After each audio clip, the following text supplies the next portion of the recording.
एक पंडित जी थे। वे रोज घर घर जाकर भागवत गीता का पाठ करते थे। एक दिन उन्हें एक चोर ने पकड़ लिया और कहा, तेरे पास जो कुछ भी है मुझे दे दे। तब पंडित जी बोले कि बेटा, मेरे पास कुछ भी नहीं है। तुम एक काम करना, मैं यहीं पड़ोस के घर में जाकर भागवत गीता का पाठ करता हूँ। वो यजमान बहुत दानी लोग हैं। जब मैं कथा सुना रहा होऊंगा तुम उनके घर में जाकर चोरी कर लेना। चोर मान गया। अगले दिन जब पंडित जी कथा सुना रहे थे तब वह चोर भी वहां आ गया। तब पंडित जी बोले कि यहाँ से मीलों दूर एक गांव है वृंदावन। वहां पर एक लड़का आता है जिसका नाम कान्हा है। वह हीरो जवाहरातों से लदा रहता है। अगर कोई लूटना चाहता हो तो उसको लूटो। वह रोज रात को उस पीपल के पेड़ के नीचे आता है जिसके आसपास बहुत सी झाड़ियां हैं। चोर ने यह सुना और खुशी खुशी वहां से चला गया। वह चोर अपने घर गया और अपनी बीवी से बोला कि आज मैं एक कान्हा नाम के बच्चे को लूटने जा रहा हूँ। मुझे रास्ते में खाने के लिए कुछ बांध कर दे दो। पत्नी ने कुछ सत्तू उसको दे दिया और कहा कि बस यही है जो कुछ भी है।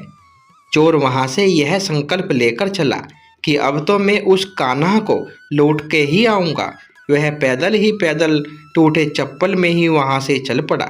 रास्ते में कान्हा का नाम लेते हुए वह अगले दिन शाम को वहां पहुंचा जो जगह उसे पंडित जी ने बताई थी। अब वहां पहुंचकर उसने सोचा कि अगर मैं यहीं सामने खड़ा हो गया तो बच्चा मुझे देखकर भाग जाएगा, तो मेरा यहाँ आना बेकार हो जाएगा। इसलिए उसने सोचा क्यों न पास वाली झाड़ियों में ही छुप जाऊं। वह जैसे ही झाड़ियों में घुसा, झाड़ियों के कांटे उसे चुभने लगे। उस समय उसके मुंह से एक ही आवाज़ आई, कान्हा कान्हा। उसका शरीर लहूलुहान हो गया, पर मुंह से सिर्फ यही निकला, कान्हा आ जाओ, कान्हा आ जाओ। अपने भक्त की ऐसी दशा देख के कान्हा जी चल पड़े। तभी रुक्मणी जी बोली कि प्रभु कहाँ जा रहे हो, वह आपको लूट लेगा। प्रभु बोले कि कोई बात नहीं, अपने ऐसे भक्त के लिए तो मैं लुट जाना तो क्या मिट जाना भी पसंद करूँगा। ठाकुर जी बच्चे का रूप बना के आधी रात को वहाँ आए। वह जैसे ही पेड़ के पास पहुँचे, चोर एकदम से बाहर आ गया और उन्हें पकड़कर बोला, ओ कान्हा, तूने मुझे बहुत दुखी किया है। अब यह चाकू देख रहा है ना, अब मुझे चुपचाप अपने सारे गहने दे दे। कान्हा जी ने हंसते हुए उसे सब कुछ दे दिया। चोर खुशी खुशी अगले दिन अपने गांव में वापस पहुंचा। सबसे पहले उसी जगह गया जहां पंडित जी कथा सुना रहे थे। जितने भी गहने वह चोरी करके लाया था उनका आधा उसने पंडित जी के चरणों में रख दिया।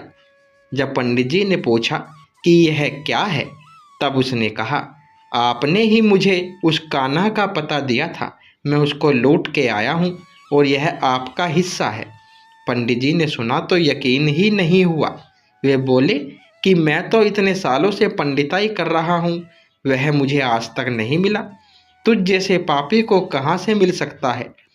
चोर के बार बार कहने पर पंडित जी बोले कि चल मैं भी चलता हूँ तेरे साथ, वहाँ पर मुझे भी दिखा कि कान्हा कैसा दिखता है।